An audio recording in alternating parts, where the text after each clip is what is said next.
இப்போ இங்கே நடந்த பம்ப்ஸ் பாருங்கள், அன்எக்ஸ்பெக்டடாக ட்ரம்ப் உடைய வேர்ட்ஸ்னால கிடைச்ச பம்ப்ஸ் தான் அது எல்லாமே. இது சஸ்டைனபிளான்னு கேட்டிங்கன்னா 99.9% கிடையாது. ஏன்னா ஆல்ரெடி பேட் ட்ரெண்டில் இருக்கும். இப்போ வந்து வாரே முடிய போகுது அப்படின்னு ஒரு நியூஸ் பக்காவாக வந்தாலுமே இது வந்து மேலே போயிருமான்னு கேட்டால் கஷ்டம். ஏன்னா வந்து we are the bad trend, prices மேலே போகிறதுக்கான சாத்தியம் ரொம்ப ரொம்ப கம்மி.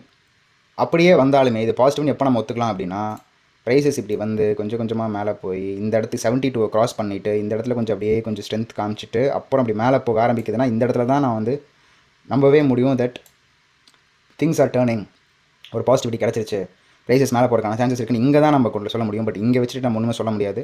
இப்போ நம்ம என்ன சொன்னோமோ அதிலே ஸ்டிக் ஆன் தான் பண்ணிகிட்டு இருக்கோம். மார்க்கெட்ஸ் வந்து கண்டிப்பாக வந்து நெகட்டிவ் ட்ரெண்டில் தான் இருக்குது. ஸோ நம்ம ஷார்ட்ஸ் ஆர் இன்டாக்ட், எந்த விதத்துலையும் நம்ம ஷார்ட்ஸை மாற்ற போகிறதில்ல, அதே ஷார்ட்ஸ் தான் நம்ம அப்படியே இருக்குது. இது மிஞ்சி போனால் மேக்ஸிமம் இவ்வளோ தூரம் வரலாம், இல்லை இவ்வளோ கூட வந்துட்டு இட் மே ஸ்டார்ட் ஃபாலோயிங் தான் நான் மோஸ்ட்லி கெஸ் பண்ணுறேன்.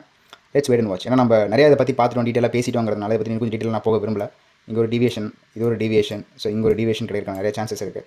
இது ஒரு டீவியேஷனாக இருந்துச்சுன்னா அப்படியே போயிட்டு இன்னும் கொஞ்சம் அப்படியே போயிட்டு அப்படின்னா இங்கே கூட திரும்பறதுக்கான சான்சஸ் நிறையா இருக்குது. பட் ப்ரைஸஸ் மேலே போகிறதுக்கான சான்சஸ் ரொம்ப கம்மி. நான் சொன்ன மாதிரி இந்த இடத்துல வந்து ஸ்ட்ரென்த் காட்டுது, ஒரு 1 or 2 வீக்ஸ் இங்கே உட்காருது அப்படின்னா தான் அது பாசிட்டிவ். அது வரைக்கும் பாசிட்டிவ்னு இதை வந்து பார்க்க முடியாது. இன்னும் மேக்ஸிமம் 1 or 2 வீக்ஸ் கேஸ், அதுக்குள்ளே நமக்கு ஒரு கிளியர் பிக்சர் கிடச்சிடும் நான் நினைக்கிறேன்.